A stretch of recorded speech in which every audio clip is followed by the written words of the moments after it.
স্ত্রী পুত্রের আশায় রইলাম, কিন্তু মরণকালে স্ত্রী পুত্রকে খুঁজে পাওয়া যাবে। আমি যদি চলে যাবো সেদিন কি এই যে যা কিছু কামাইতে আমি দিয়ে দিতে পারো?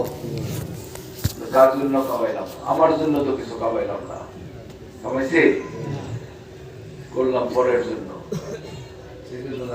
নিজের ডাক ডাকো, পরের ডাক ডাকো না, আপন ডাক ডাকো। আমার নিজের ডাক কি? আমি যে সম্পদ কামাইলে যেটা আমার সাথে থাকবে ইহকাল পরকাল সর্বকাল, নাকি? সেটাই তো আমার। এখন আমি যে সম্পদের যে যার পিছনে ঘুরলাম সেটা দুনিয়ার মধ্যে থুয়ে গেলাম, আমি আর নিতে পারলাম না, আমার সাথে আর গেল না, কোনো কাজে লাগলো না।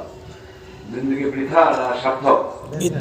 হ্যাঁ, আমরা বৃথা জিন্দগি কাটাই গেলাম এই দুনিয়াতে এসে। শিখাইলো নিজের ডাক ডাকো, সেই ডাক যদি ডাকতে পারতাম আমার সম্পদ আমার কামাইতে পারতাম, এমন খালি হাতে যেতাম না। এখন খালি হাতে বিদায় করে দিব। ভবের কামাই ভবে থিয়া খালি হাতে যাইতে ওই পারে, এই পারে আইছিলাম, এবার থেকে ওই পারে ওই পারে চলে যাবো। ভবের কামাই ভবে থিয়া মানুষ খালি হাতে যায় যায়। তাহলে আমরা কিসের জন্য বুঝালাম? একটু ভাবি না, চিন্তা করি না? সারাটা জিন্দগি শুধু কাটাইলাম এই চিন্তায় চিন্তায় সকলে। কিন্তু আমার জানো ভাই কি করছে, জানো ভাই কি শিখেছে? আসলাম কি জন্য তার কাছে? আমার তার কাছে এই কথাই কই, আমার চাকরির কথা কই, আমার ধন সম্পদের কথা কই, ব্যবসা ভালো হয় না এই কথা কই। জানো ভাই কি খুশি হয় না বিরক্ত হয়? এটা তো আমাদের পাওয়ার লাগে না, এটা তো তার বিষয়, কিন্তু আমরা এটা বলি। আমার দয়াল কয় যে তুমি যার কাছে ভিক্ষা চাও, ভিক্ষা চাই না আমার কিছু দেন। আমার জানু ভাই কয় যে তুমি কিছু ভিক্ষা না চাই তারে চাও, যে তোমার দিবে তারে চাও, তারে যদি পাও তাহলে তো সবই তোমার। কেমন? ধরো একজন রাজার কাছে কিছু সাহায্য চাই, রাজায় দিল, যেটা স্বর্ণ মুদ্রা দান করলো। রাজার কাছে এটা চাইও না, কি চাও তারে চাও, সে যদি তোমার সমস্ত রাজত্ব তো তোমার। এই কথা কইছে। আমরা কি করব? জানুভাই বলেন যে তোমরা আল্লাহরে চাও, অন্য কিছু চাও না। আল্লাহর কাছে বেহেশত চাও না, দোজখ চাও না, তোমরা তারে চাও। সে যদি তোমার হয়, সমগ্র দুনিয়া তোমার পায়ের নিচে থাকবো, নাকি? সবকিছু মালিক আল্লাহ, আল্লাহ আমার। আমি কি বেহেশত দোজখ আমার লাগবো? সবকিছুর মালিকই তো আমার। এবং এই জন্য যে অলিদের এত দাম, এত মর্যাদা, তারা কিন্তু দুনিয়াদারি চায় নাই, বেহেশত চায় নাই, কিছু চায় নাই। দুনিয়ারে তারা লাথি মেরে দিছে, কেমন? কিন্তু দুনিয়া তাদের প্রধানত হয়েছে। আমরা দুনিয়ার পিছে করি, দুনিয়া আমার লাথি মারে। আর আল্লাহর অলিরা দুনিয়ারে লাথি মারছে। এখন দুনিয়া আল্লাহর অলিদের পায়ের নিচে পড়ে থাকে। সমগ্র দুনিয়াকে আমার জানোয়ার পায়ের নিচে পড়ে থাকে না? বড় বড় রাজা বাদশাগণ, ধনীগণ, আমিরগণ, ফকিরগণ, গরিবগণ সবই তো জানোয়ার চরণায় পড়ে থাকে। কিসের জন্য? আমাদের দেশে কার্তিকপুর জমিদার বাড়ি আছে, চিনেন আপনারা? আপনাদের কাছে তো, আপনার কাছে কার্তিকপুর জমিদার বাড়ি আছে, বাড়িটা এখন ওনাদের। জানোয়ার আমাদের জমিদার ছিলেন বোধহয় নসুমিয়া বা কি নাম তার, কয়েকজনে তো গেছে বংশ। আমি শুনছি একজন এই কাহিনীটা বলছে আমার কাছে। সোজা বলে জানুভাই যখন ওরস মিলাইছে, নাড়ার ঘর, বাসনে খাওয়ায়, খিচুড়ি খাওয়ায়, এই তো দরবারে এইভাবে চলছে। জমিদারের কিছু পেতা পাইকাছে না, হুজুর দানশরী হুজুর, ফকির মানুষ, গরিব মানুষ, উনি মেলা মিলাইছে, হাজার হাজার লোক যায়, খাওয়ায় খিচুড়ি, নাই তো পোলাপের মতো খাওয়াইতে পারে না, খিচুড়ি খাওয়ায়, খাওয়ায় বাইটা বাসনে, থাল বর্তন নাই, লোকের থাকতে দেয় নাড়া দিয়া ঘর বানায়। ওরস মিলাইছে, লোক তো বোঝ যায় হাজার। হুজুর আমার বাচ্চা ওরস মিলাইতে মন চায়, আপনি একটা ওরস মিলাম, মা এরকম একটা মেলা মিলাম। আমরা যদি মেলা মিলাই, আমরা 10টা 20টা গরু জব করে খাওয়াবো, কেমন? জমিদারের পয়সার অভাব আছে? এরপরে আমরা প্যান্ডেল করে লোকের খাওয়াবো, যারা আইব। আর বর্তমানে খাওয়া মানে খুব যত্ন করে গর্তর উড়ে দিয়ে এরকম প্যান্ডেল পুন্ডেল করে লোকজন থাকবো যে হেডফোন আমরা বড় করে মিলে যাচ্ছি হেডটা ডাউন দিয়ে দেবো এখন এত লোক আপনার জমিদার আমরা একটা সম্মানের হারিয়ে না উনি ফকির মানুষ মানুষ সব লাইন ধরে হেড বাড়িতে যায় আমাদের এটা আসে না বলে জমিদার সব কয় ওই সব আবার কথা ভালো পারো টাকার অভাব নেই আমার আমি 20 টাকা করে যাবো ওটা খাওয়াবো লোক আইব কিন্তু ওই যে সুরেশ্বর যায় যার শরীর হুজুরের যে পাও দুটা সালাম করে যায় মানুষের বাবারে ওই পাও তো আমার নাই জ্ঞানী লোকের জ্ঞানী কথা আমি খাওয়াইতে পারো বর্তন দিতে পারো প্যান্ডেল করতে পারো সব পারো কিন্তু যেই পায়ে সালাম দেয় যায় এই পাও তো আমার নাই সালাম দিল কই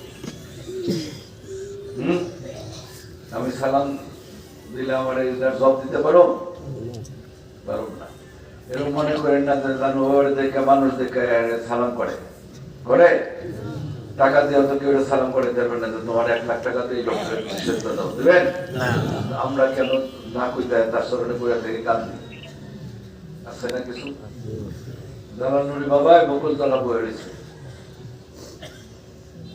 মনসুর খা বুঝলেন আমরা কইছি কি মঙ্গল মাঝি এরকম 4-5 বসা এর মধ্যে একটা লোক দুইটা নারকেল পেয়েছে এটা বাবার কাছে দিয়েছে দয়াল আমরা জন্য নারকেল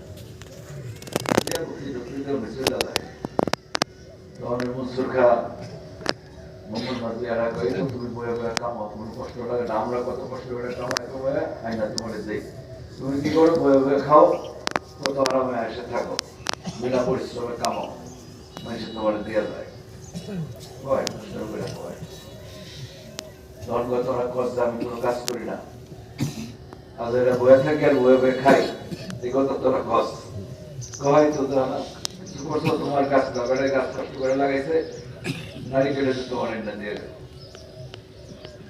উনি তো দিয়ে গেছে গা ওই ডাক দেওয়া যাইতেছে গা তো ডাক দেওয়া রে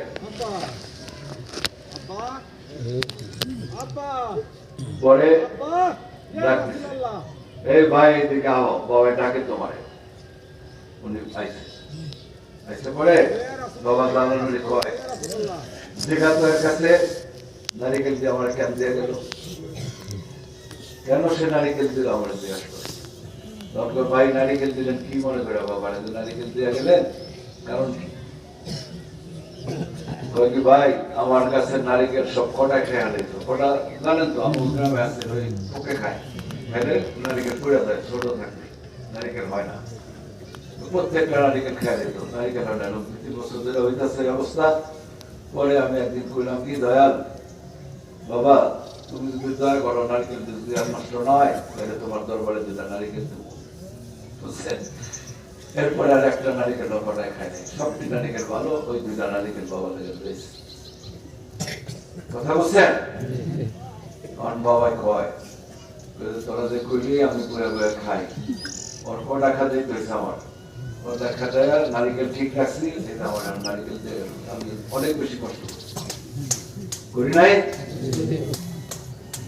আমরা এরকম মনে করি যে আইলাম গেলাম জানুয়ারি এমনি বয়েছে হ্যাঁ এই যে লক্ষ লক্ষ লোক হাজার হাজার লোক আমরা তার দরবারে আসি কেন আসি ওই যে জমিদার সব কইছে যে সব পারো কিন্তু ভক্তি লয় না পাওয়া আমার নাই যে পায়ে সে ভক্তি নাই সব পায়ে ভক্তি দেওয়া যায় সব পাও কি ভক্তির যোগ্য হ্যাঁ না এই কথাটা তোমরা মনে রেখো সুরেশ্বরী বাবা এখানে খেলাধুলা করতে আসে নাই আসতে ক্ষেত্রে কি ক্ষেত্রে প্রেম শিখাইতে আসছে প্রেম শিখাইতে ভবে আইলো প্রেম শিক্ষা দিয়া গেল প্রেম শিক্ষা হইল জ্বালা হাসায় আর কান্দায় দেখবি যদি আয় গতরা দেখবি যদি আয় সুরেশ্বরী গান হবায় প্রেম খেলা খেলায় কেমন কি করে প্রেমের ডোরি হাতে হলে পুতুলা নাচায় পুতুল নাচায় না জানো প্রেমের সুতা দেয়া আমাকে নাচায় এই যে জিকির করেন ফাল পড়েন জিকির করেন যেমন আমরা ফাল পারি মানে সবাই ফাল পরে নাচে বসে আমরা কি সাজে নাচি হ্যাঁ কে লেগে নাচেন কম তো বুঝতে পারেন কেউ বুঝতে পারি না কে যে নাচায় কি কারণে নাচি পরে উৎসব নাস্তা হয়তো নাস্তাম করে এটা জিগির এটা রাক্স বলে প্রেম নৃত্য। যখন মুর্শিদের প্রেমটা হৃদয়ের মধ্যে উচ্চাটন হয়ে যায় জ্বালার মতো, মুর্শিদের নামটা শুনলে, তার গানের মধ্যে সেই সুরের মধ্যে তার কথাগুলো শুনলে অস্থির থেকে অস্থির হয়ে যায়, বেচুরি হয়ে যায়। কেমন বসে থাকতে পারি? ওই যে কালকে বললাম যেমন নাগিন বাজাইলে বিন বাজাইলে সাপ গর্তের থেকে বাইরে ফোনা ধরে নাচতে পারে, কিসের টানে? এখানে এমন একটা মধুর বিষয় আছে যে বিষয়টা ওই সাপটা বুঝছে, আর কেউ বুঝে নাই। এখন আমরা যারা সুরেশ্বরীর কাছে আইছি, আমরা যে কেন আসছি, যে আসছে সে জানে নাকি? যার যার ব্যথা শেষে বুঝে, একজনের কথা আরেকজনে বুঝে। যারে সাপে কামড় দেয় নাই, সাপের বিষের কি যাতনা সে জানে জানে না। শুনে শুনে করবো যে ভাই এরকম এরকম বিষ করে, কিন্তু আসলে যে কিরকম লাগে এটা বুঝবো না। যারে কামড় দিচ্ছে সে নিজে বুঝতে পারছে। মুর্শিদের লীলা খেলা, দয়াল সুরেশ্বরী প্রেম মহব্বত